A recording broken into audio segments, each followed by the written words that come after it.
بسم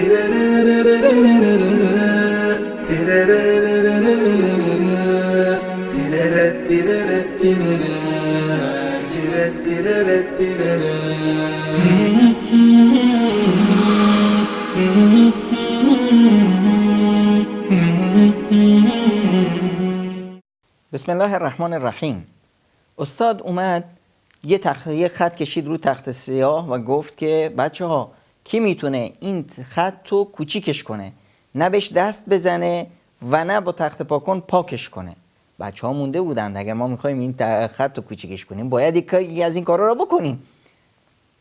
وقتی استاد دید که بچه ها موندن جوابی ندارن، خودشون اومدن از این سر تخته تا اون سر تخته یه خط دراز کشیدند.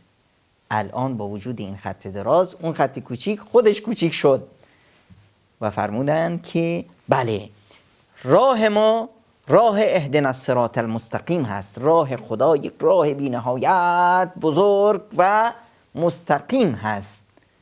چرا ما بیاییم خودمون رو مشغول کنیم به خطای دیگه، هی بگیم این اینش خرابه اونش خرابه، بیاییم خودمون رو مشغول کنیم به رد زدن شبهات دیگران رو رد کردن فلان و از خط اصلی غافل باشیم. اگه ما دعوت کنیم به سوی حق و حقیقت، به سوی قرآن و سنت پیامبر اکرم صلی الله علیه و سلم، همه خطای دیگه کوچیک و پوچ دیده میشن.